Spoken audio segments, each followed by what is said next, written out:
नमस्कार, मैं नुपुर जारोली जैन आप सभी दर्शकों का अपने मनपसंद अन्नदाता कार्यक्रम में स्वागत करती हूँ। किसान माटी से समृद्ध होते हैं, वे मिट्टी से सोना उपजाते हैं, अपने श्रम से संसार का पेट भरते हैं और मौसम के बदलते मिजाज को पहचान कर अपने कार्य में लगातार जुटे रहते हैं। ऐसे ही भारतीय किसानों को खेती बाड़ी से जुड़ी हुई बहुत सी लाभकारी जानकारियां देने के लिए हर रोज सुबह हम आपके साथ आते हैं। तो चलिए कार्यक्रम शुरू करने से पहले देखते हैं क्या है आज के अन्नदाता कार्यक्रम में। अधिक आमदनी के लिए बकरियों की सही तरीके से करें देखभाल।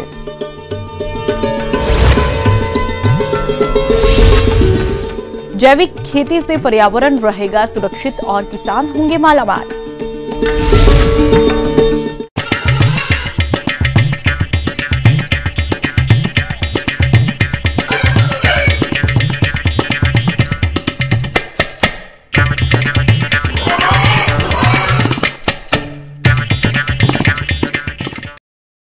हमारे प्रदेश में लघु और सीमांत किसान अपनी आजीविका को सुचारू रूप से चलाने के लिए खेती के साथ साथ बकरी पालन भी करते हैं।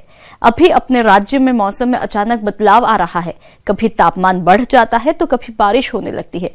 ऐसे में बकरियों और उनके मेमनों की देखरेख सही तरीके से नहीं की गई तो उनमें कई घातक बीमारियों का प्रकोप हो सकता है। इसलिए बदलते मौसम में इनकी देखरेख किस तरह से करनी है, आइए जानते हैं कृषि विज्ञान केंद्र बरौली के पशु वैज्ञानिक डॉक्टर रंजन कुमार पंजियार से।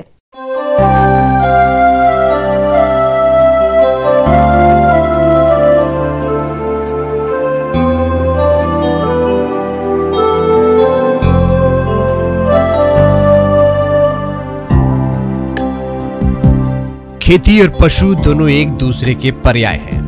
प्रदेश की आजीविका इन्हीं दो के इर्द गिर्द अधिकांशतः घूमती है। आज हम बात बकरी पालन व्यवसाय की कर रहे हैं, जिसके माध्यम से गरीब किसान अपनी किस्मत न सिर्फ सुधार सकते हैं बल्कि चमका भी सकते हैं और उसको थोड़ी सी पूंजी और जानकारी के साथ शुरू कर सकते हैं। किसान भाई, बकरी पालन बहुत ही जो प्रधानमंत्री जी का जो एक सपना है कि 2022 में किसानों की आमदनी दुगना करेंगे, उसमें बकरी पालन और मुर्गा पालन का एक पशुपालन में एक अहम योगदान हो सकता है। खास करके बकरी पालन जो है ये ग्रामीण युवक, ग्रामीण युवतियां, उसके लिए एक बहुत ही अच्छा व्यवसाय का साधन बन गया है। तो इसको सबसे पहले मैं जो बता रहा हूँ कि इस बिहार राज्य में सबसे उन्नत नस्ल है अपने घर का एक ब्लैक बंगाल, दूसरा अपने राज्य के लिए सूटेबल है एक बारबरी है, सिरोही है, बीटल है। ये चार नस्ल बिहार राज्य में बिहार के जलवायु के लिए सूटेबल है। तो इसके रखने के लिए, इसके रख रखाव के लिए, एक बकरी के लिए, एक वयस्क बकरी रखने के लिए मुझे 3 से 4 स्क्वायर फीट की जरूरत होती है। और आवास में मैं बताया कि आवास इसको बकरियां जमीन पे बैठना पसंद नहीं करती है। बकरियां सबसे ज्यादा किसान भाई डरती है तो पानी से, उसको नमी वाला जगह एकदम पसंद नहीं होता। आप जब जो रूम है बैठने के लिए बांस की फट्टी 1 फीट जमीन से ऊपर बना दीजिए, उस पर बैठती है। दूसरा, बकरी को खिलाने का ये है कि बकरियां कभी भी आप सामने में टब रख दीजिएगा तो उसका घास नहीं खाएगा। आप जो घास या पत्ता हो तो उसको पेड़ में बांध दीजिए, या तो एक लकड़ी का या लोहे का बना लीजिए, तो उसी में लटका के दीजिए। तो बकरी की नेचर है कि वो खींच खींच के खाती है। पत्ता में कटहल, गुल्लड़, पीपल, बरगद, सबसे ज्यादा बकरियां कटहल और गुल्लड़ की पत्तियां पसंद करती है। घास जैसे बरसीम हुआ, नेपियर हुआ, लोबिया हुआ, ये कोई भी घास आप दे सकते हैं जो आपको पसंद, दूब घास हुआ, तो ये सब घास दे सकते हैं। तो इन सब बात पे आप उसको पालन कर सकते हैं। बकरी पालन की मुख्य लागत बकरी के आहार पर आती है, इसीलिए बकरी के लिए आहार आप स्वयं तैयार करें। हो सके तो 1 एकड़ जमीन में मक्का, बरसीम आदि चारा वाली फसलों को लगाएं, ताकि आहार प्रबंधन पर आने वाले खर्च को कम कर सकें। साथ ही इससे बकरियों का आहार पौष्टिक भी हो जाता है। 2 तरह के चारे हम बकरियों को जरूर दें, कि एक हरा चारा और दूसरा सूखा चारा। हरा चारा में तो पत्ते, घास, बरसीम, मक्का आदि अवश्य दें, और सूखा चारा बकरियों को दिन में 2 बार सुबह और शाम को कुट्टी यानी कटे हुए 300 ग्राम पुआल में मिलाकर 250 ग्राम दें। और इसको दाना, बकरियां को कम से कम 4 से 5 घंटा आप चराइए। दाना कम से कम 100 ग्राम से लेके 250 ग्राम प्रतिदिन दाना दीजिए इसको खाने के लिए। चरने के बाद शाम में इसको 250 ग्राम से 100 ग्राम से 250 ग्राम प्रतिदिन दाना दीजिए। उसके बाद ये 4 से 6 महीने में एक कीड़े की, पेट के कीड़े की दवाई दे दीजिए। बकरियां में 2 गंभीर बीमारी होती है किसान भाई, इसमें 2 बीमारी में एक पीपीआर होता है। पीपीआर ये लैटिन नाम है जिसका कि टीकाकरण साल में दिलवाना चाहिए। दूसरा एक टीकाकरण होता है इंट्रोटॉक्सिमिया। इंट्रोटॉक्सिमिया का भी टीकाकरण साल में 1 बार देना चाहिए। चूंकि ये दोनों बकरियां जो है, ये दोनों जो बीमारी है अगर फार्म में हो गया, जैसे पीपीआर है ये वायरस के द्वारा होता है, इंट्रोटॉक्सिमिया है बैक्टीरियल डिजीज, जीवाणु के द्वारा होता है, वो विषाणु के द्वारा होता है। लेकिन ये दोनों ऐसा एक बीमारी है कि अगर आपके फार्म में किसान भाई हो गया तो इसको कंट्रोल करना बहुत ही दिक्कत हो जाती है। तो इसके लिए टीकाकरण है, इसका बंध्याकरण है। खस्सी बनाने के लिए आप 2 से 4 सप्ताह में इसका आप कास्टेशन कर देना चाहिए, ताकि आप, बहुत किसान भाई गलती क्या करते हैं 2 महीने 3 महीने में कास्टेशन बंध्याकरण कराते हैं, जिससे कि पाठा की मृत्यु हो जाती है। तो इसको कास्टेशन 2 महीने मतलब 4 सप्ताह से मैक्सिमम 6 सप्ताह के अंदर कास्टेशन करवा। हरित क्रांति के नाम पर खेती में कीटनाशकों और खाद के रूप में रसायनों का जमकर प्रयोग किया गया, जिससे किसानों का उत्पादन तो बढ़ा, लेकिन खेती में अधिक मात्रा में रसायनों के प्रयोग से मिट्टी धीरे धीरे क्षीण होती चली गई और ऐसा ही चलता रहा है। तो वो दिन दूर नहीं जब समूची भूमि बंजर हो जाएगी। इसलिए आज जैविक खेती को बढ़ावा देने की बात कृषि वैज्ञानिक कह रहे हैं। तो चलिए जैविक खेती की तकनीक और इसके लाभों के बारे में जानते हैं कृषि कार्यालय जिला मधुबनी के कृषि विशेषज्ञ शिव कुमार से।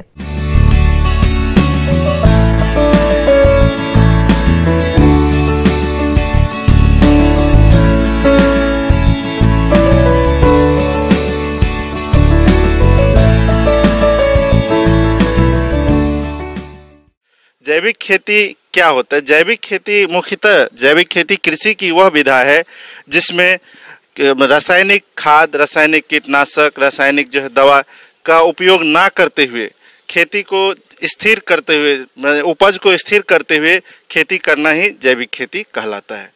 जैविक खेती के जो मुख्य घटक है, इसमें बहुत सारे घटक है, लेकिन अगर हम बात करेंगे प्राथमिक जो है घटक, जो है प्राथमिक स्रोत की बात करेंगे, तो इसमें जैसे कार्बनिक खाद आती है। कार्बनिक खाद में आपको गोबर की खाद आती है, कंपोस्ट आती है, मुर्गी की खाद आती है, और दूसरा वानस्पतिक अवशिष्ट, जैसे जो हम खेत में जो खली डालते हैं, चाहे वो नीम की खली हो या तीसी की खली हो या महुआ की खली हो।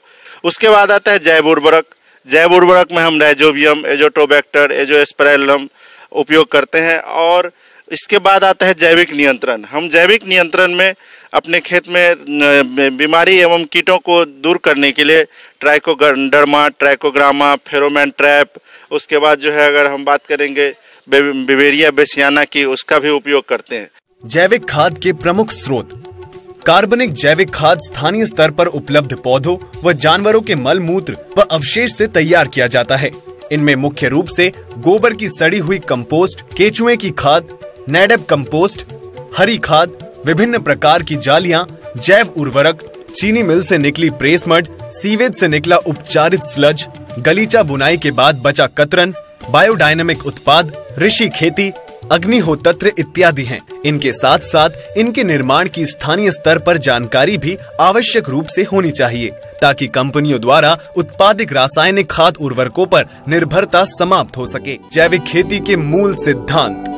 जिस प्रकार से किसान भाई सब्जियों की रासायनिक खेती करते हैं, उस प्रकार से कार्बनिक खेती करना असंभव है, क्योंकि पुरानी खेती में खेत के एक ही भाग में कई वर्षों तक एक ही परिवार के सागर सब्जियों की खेती की जाती थी और कीट व्याधियों का नियंत्रण विभिन्न प्रकार के जहरीले कीट व रोगनाशकों से किया जाता था। परंतु कार्बनिक खेती में यदि ऐसा किया गया तो शायद पैदावार के नाम पर कुछ भी लेना संभव नहीं होगा। अतः इसके कुछ मूलभूत सिद्धांत इस प्रकार हैं। देखिए, जैविक खेती जो है मूलभूत 4 सिद्धांतों पे जो है कार्य कर रहा है। ये सबसे पहला जो इसका प्रिंसिपल है, प्रिंसिपल्स ऑफ हेल्थ।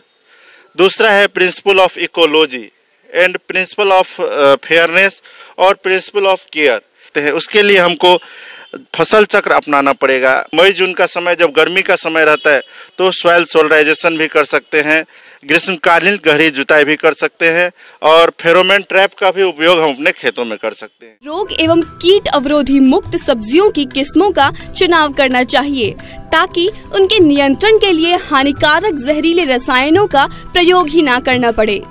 सब्जी विशेष को उनके मुख्य बोई जाने वाली समय के अनुसार ही खेती करनी चाहिए ताकि कीट व्याधियों का आक्रमण कम हो सके।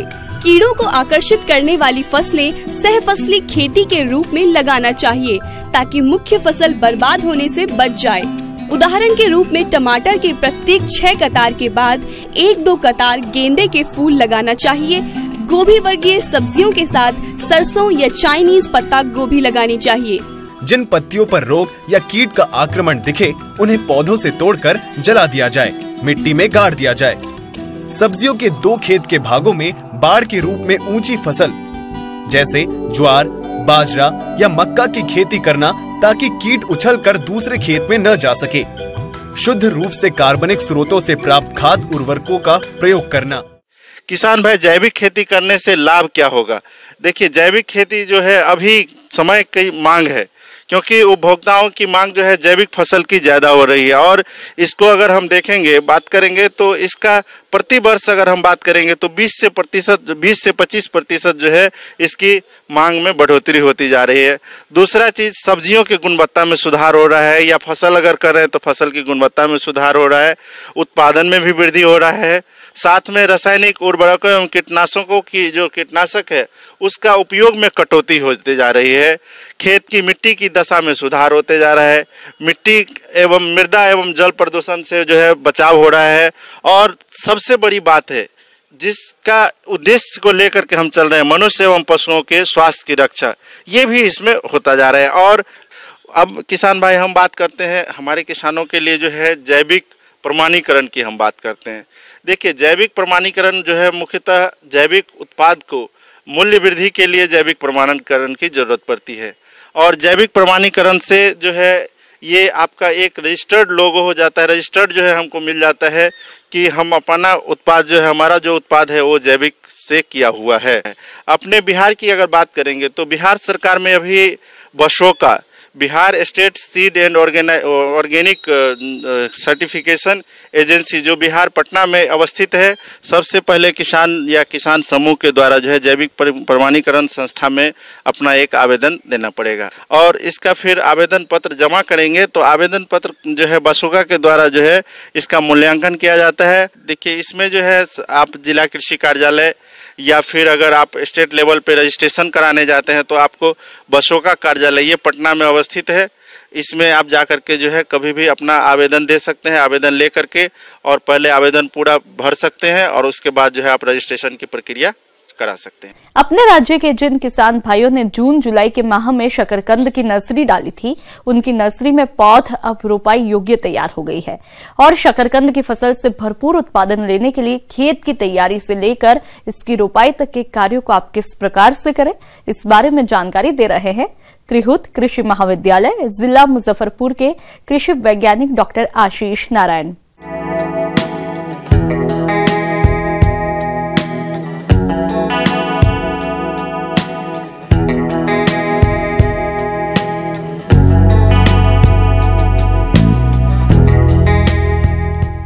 शकरकंद, जिसको हम लोग बिहार में अलुआ के नाम से भी जानते हैं, एक बहुत ही प्रमुख कंदीय फसल है। इसमें हम लोग शकरकंद की खेती सितंबर माह के प्रथम सप्ताह से कर सकते हैं। इसकी खेत की तैयारी का समय हो गया है। जो किसान भाई सितंबर माह में इसका जो प्रयोग करना चाहते हैं इन फसलों का, शकरकंद या जिसको हम अलुआ कह रहे हैं, इसके लिए खेत में एक गहरी जुताई करें। खेत ऐसा होना चाहिए जिसमें बलुई दोमट मिट्टी हो, जो कि इसके कंद को बैठने में बहुत ही सहायक होती है।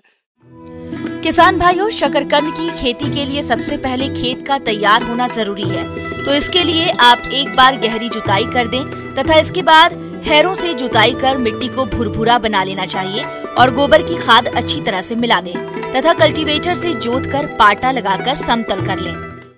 इसमें जो है अंतिम जुताई के समय थोड़ा सा हम लोग को खाद की मात्रा देखनी होगी, जिसमें 60 किलोग्राम नाइट्रोजन, 40 किलोग्राम पोटास और 40 किलोग्राम फास्फोरस और 60 किलोग्राम पोटास की मात्रा प्रति हेक्टेयर के हिसाब से हम लोग उपयोग करते हैं, जिसमें सारी की सारी मात्रा जो है हम लोग जुताई के अंतिम जुताई के समय इसमें खेत में मिला के खेत को तैयार करते हैं। खेत की तैयारी के बाद आपको शकरकंद की उन्नतशील प्रजातियों का चयन करना चाहिए, क्योंकि अच्छा उत्पादन का आधार उन्नतशील किस्मों पर ही टिका है। तो शकरकंद की कौन कौन सी उन्नतशील प्रजातियों का चयन करें, आइए जानते हैं। इसमें प्रमुखता जो हमारे विश्वविद्यालय से जो मुख्य प्रभेद निकले हैं उसमें राजेंद्र शकरकंद 5, राजेंद्र शकरकंद 35, राजेंद्र शकरकंद 43, राजेंद्र शकरकंद 47 एवं राजेंद्र शकरकंद 92 जिसको हम लोग हैं RS 92 के नाम से जानते हैं, वो मुख्य रूप से हम लोग यहाँ से अपने विश्वविद्यालय से भी किसान भाइयों को देते हैं और यहाँ से प्राप्त कर सकते हैं। ये इन सभी प्रभेदों में मुख्यतः जो है राजेंद्र शकरकंद 47 और राजेंद्र शकरकंद 92 जो है अभी जो नई प्रजातियां हैं इसका किसान भाई मुख्यतः प्रयोग करते हैं। इसका छिलका लाल रंग का तथा अंदर गूदा सफेद रंग का होता है तथा लंबे आकार के होते हैं, जिससे उपज इनकी बहुत अच्छी प्राप्त होती है। इन प्रभेदों के अलावा एक बहुत ही पुरानी प्रभेद क्रॉस 4 जो हमारे विश्वविद्यालय से में इसका भी जो है लत्तर मिल जाता है। क्रॉस 4 जो है गोल आकार का होता है तथा ये बहुत ही ऊपर सतह पे बैठता है। जिन किसान भाइयों के यहाँ सुअर का आतंक नहीं है वो किसान भाई क्रॉस 4 भी बहुत अच्छे से ले सकते हैं तथा इसकी उपज क्षमता भी बहुत अच्छी। को लगाने के से पहले जो है अगर जिनके खेतों में वीविल का आतंक है, वीविल जो है जो शकरकंद वीविल एक कीड़ा है जो कि उसको अंदर कंद के अंदर घुस के अंडे देता है और उसके अंदर प्यूपा और लार्वा बन जाते हैं। अंततः वो जो है वो कंद जो है खाने लायक और मार्केट में बेचने लायक नहीं रहता। इसको हम लोग ध्यान रखेंगे कि जब रोपाई के समय जो 2 ml प्रति लीटर के हिसाब से पानी के घोल में इसके लत्तर को हम लोग उसमें 10 मिनट तक उपचारित करने के पश्चात ही उसको खेत में लगाएंगे, जिससे कि हमको वीविल से छुटकारा प्राप्त हो सकता है। अगर जिन किसान भाइयों के खेत में दीमक का आतंक है तो उसमें जो है क्लोरपाइरीफॉस दवा का प्रयोग करके वो लोग दीमक से भी छुटकारा पा सकते हैं। अब इसमें जब हम लोग लत्तर लगाते हैं तो हमें ध्यान रखना है कि पंक्ति से पंक्ति 30 सेंटीमीटर की दूरी रहे, लगभग 1 फुट, और पौधा से पौधा जो हम लोग लत्तर लगाते हैं वो भी 1 फुट का दूरी रहता है। जो लत्तर लेते हैं वो उसमें लगभग 5 से 6 गांठें हम लोग प्रयोग करते हैं, जिसमें से 2 या 3 गांठ जमीन के अंदर हम लोग दबाते हुए इसकी रोपाई करते हैं। 2-3 गांठ इसकी बाहर रहती है, 2-3 गांठ इसकी अंदर रहती है। इस प्रकार से अगर हम लोग खेती करते जाएं मतलब लगाते जाएंगे तो बहुत ही हम लोग को लगभग 10 से 12 कुंटल प्रति हेक्टेयर के हिसाब से उसमें लत्तर प्रयोग हो जाता है।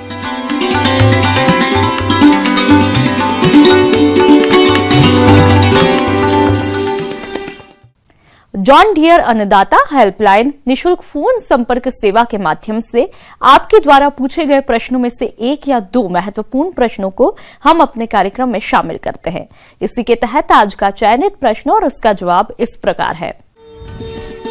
निःशुल्क अन्नदाता हेल्पलाइन में आज हमने जिस प्रश्न को शामिल किया है उसे पूछा है गांव गोपालपुर, जिला समस्तीपुर के सुखदेव सिंह ने। आपने हल्दी की फसल में इस समय किए जाने वाले जरूरी कार्यों के बारे में जानकारी चाहिए है, तो इसके लिए देखिए कार्यक्रम का यह अंश।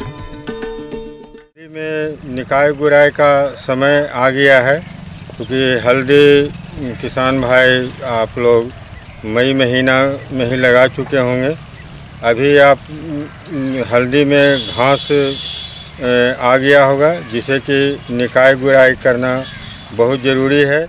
हल्दी की अच्छी फसल होने के लिए 2-3 निराई करना आवश्यक हो जाता है। पहली निराई बुआई के 80 से 90 दिनों के बाद तथा दूसरी निराई इसके 1 माह बाद करना चाहिए। किंतु यदि खरपतवार पहले ही आ जाते हैं तथा ऐसा लगता है कि फसल प्रभावित हो रही है तो इसके पहले भी एक निराई की जा सकती है।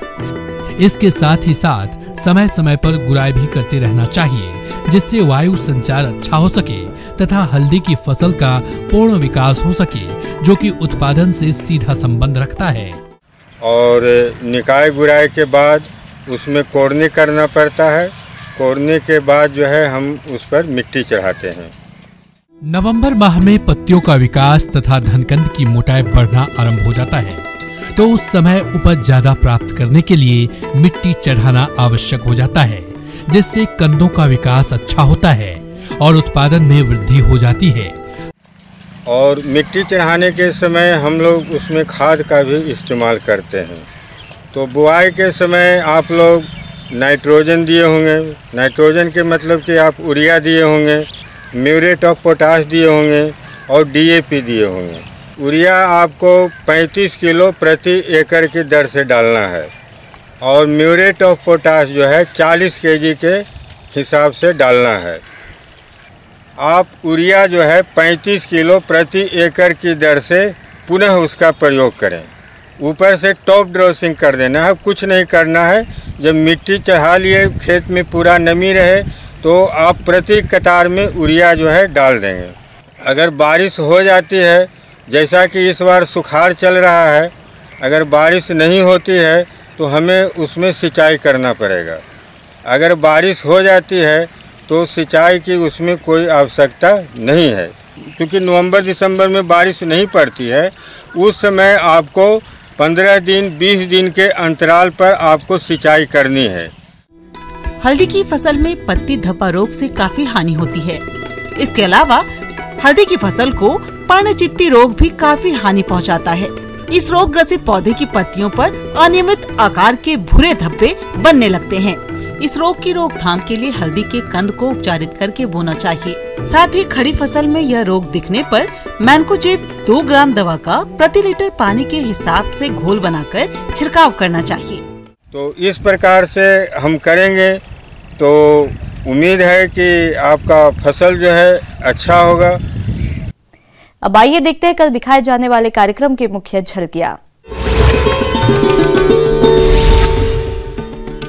अच्छी कंपोस्ट पर ही निर्भर है बटन मशरूम का उत्पादन।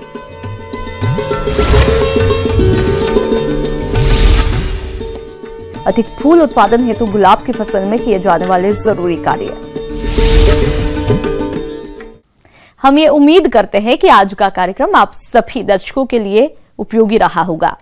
किसान भाइयों, अन्नदाता आपकी सेवा के लिए संकल्परत है। कृषि संबंधित समस्या और सुझावों के लिए आप हमें इस पते पर भी संपर्क कर सकते हैं। प्रोड्यूसर अन्नदाता news 18 Bihar Jharkhand, Ramoji film city Hyderabad 501512।